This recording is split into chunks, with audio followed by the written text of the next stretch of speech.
Salut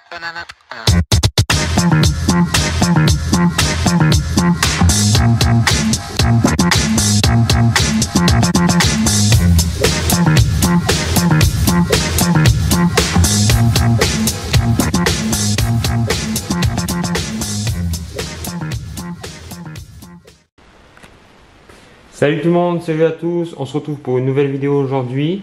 On fait un open box sur le Complete Start Set de World of War 3. En fait, c'est le nouveau nom de Team Yankee.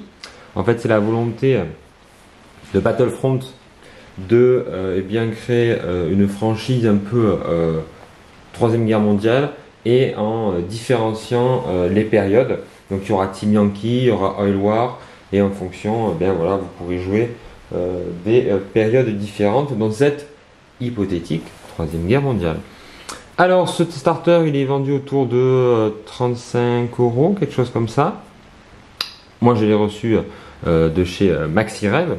Merci pour soutenir le jeu, que ce soit Flame of War ou Team Yankee. Donc on l'a reçu quand même hyper rapidement.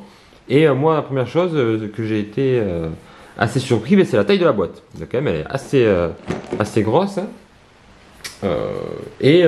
Ce qui était assez intéressant à première vue par rapport à ce qui était annoncé, c'était le contenu qui pour ce prix là était quand même assez intéressant. Donc on va voir si la qualité est au rendez-vous. Allez, c'est parti. Avant d'ouvrir, d'abord intéressons-nous au contenu. Donc comme on le voit à l'image, on va avoir 3 Abrams, 2 M60 Patton et 3 Bradley M3. Ce qui est intéressant, c'est surtout pour le russe, puisqu'on va avoir en plus des classiques T64, on va avoir 4 T80 et surtout aussi 2 BMP3. Donc quand même des nouvelles entrées pour le russe. Donc ce qui est particulièrement intéressant. Allez, on va ouvrir ça tout de suite.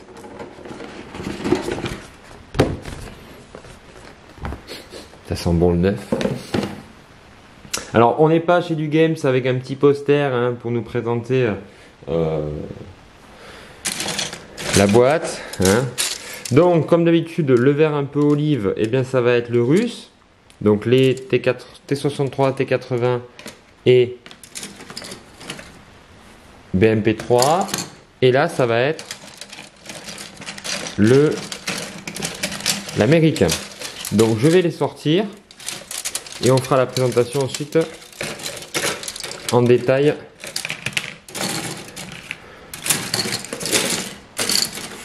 Des gravures. Donc évidemment c'est un starter set, donc il y avait les deux camps et ça c'est intéressant. Ici on a des dés, c'est toujours agréable. Moi en plus j'ai la boîte Tanks démarrage, donc ils vont pouvoir s'ajouter. Et finalement je commence à avoir quelques petits des rouges et des bleus, c'est toujours un petit goodies sympa. On a aussi ici des chefs de char, donc ils sont assez évidemment, vous les connaissez, pas de souci de ce côté là niveau russe. Et là on a les nouvelles gravures pour ce qui est des américains avec pareil, pas mal de grappes au final, donc ça c'est toujours intéressant.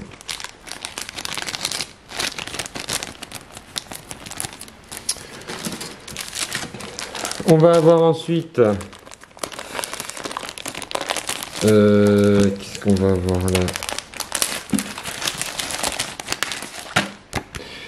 Le manuel sous format petit format. Donc moi j'avais acheté le gros format, mais là je vais avoir le petit format. C'est très bien, c'est cool. C'était déjà présent dans les précédentes boîtes. Donc voilà, toujours un bon point. Donc là, on va voir Team Yankee. On a ensuite les cartes d'unité.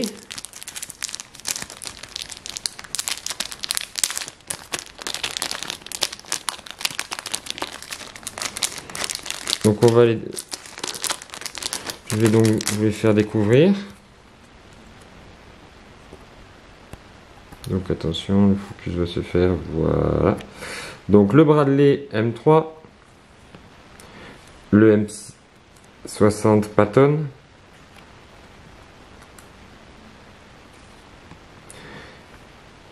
le M1 Abrams, avec ici de l'autre côté le Platoon. Alors je ne connais pas les différents types d'Abraham qui sont proposés, veuillez m'en excuser. Je ne sais pas si c'est une amélioration par rapport à ce que proposaient déjà les Américains ou pas.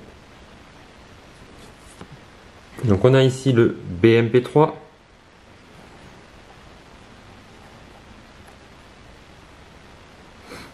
Donc avec un nombre assez impressionnant d'armes, un front de 5, mais toujours hit on 3+. Et là vous avez le prix, 4 à 9 points, les différentes règles spéciales. Donc il est quand même assez complet. Ah, on attendait le T80. Moi il va venir supporter mes Polonais pour pouvoir un peu diversifier mes listes. Donc je vais ici faire le focus. Voilà, vous le voyez. Donc là encore, la possibilité d'y monter un missile et ce canon de 125 mm. Mais surtout, ce qu'on notera, c'est évidemment le front de 20 qui va faire bien plaisir chez les soviétiques. Alors on est toujours hit sur un 3+, mais il semblerait, au vu des retours que l'on a sur le prochain supplément russe, une sorte de garde pourra être touché sur du 4+, qui sera une première chez les Russes. Donc là on a le HQ, rien de très différent. Et ensuite on a le T64 que vous connaissez déjà, mais vous voyez quand même une grosse différence de passer du 17 à 20. C'est quand même 3 de blindage en plus. Donc voilà, ça c'est bien les cartes. C'est intéressant, c'est cool. On prend. Et là enfin on a une sorte de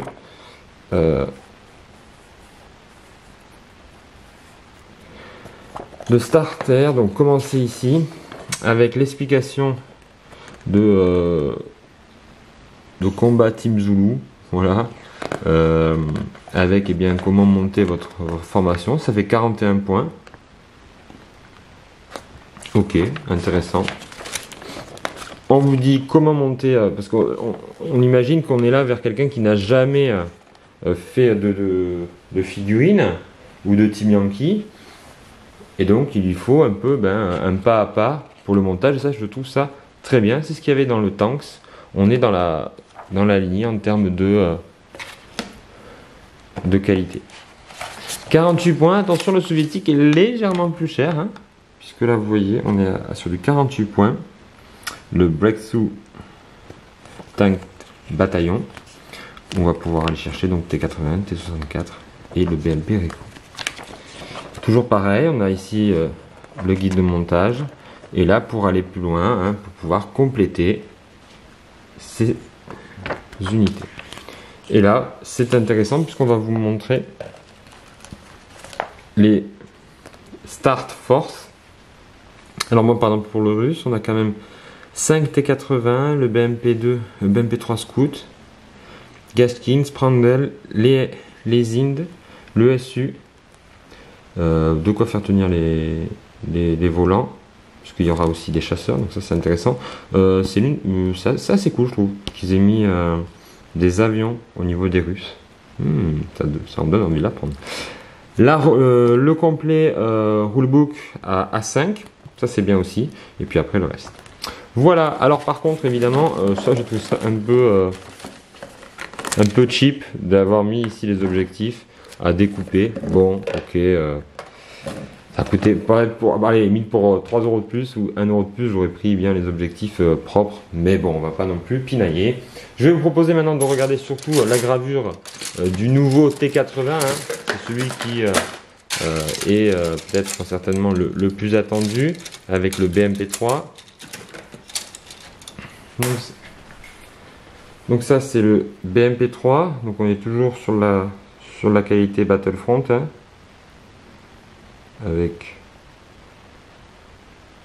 bien la tourelle, le canon, le châssis. Là on est sur du très classique. On passe au gros bonhomme, le T80 et donc là on se retrouve avec cette tourelle avec ici évidemment un blindage renforcé. Ça c'est cool, toujours chez Battlefront, les petits bidons sont déjà fournis, ils sont déjà accrochés. Le canon, le châssis, voilà, je vais vous zoomer un peu plus si vous voulez, mais on est sur quelque chose qu'on connaît déjà, donc de la qualité. Voilà.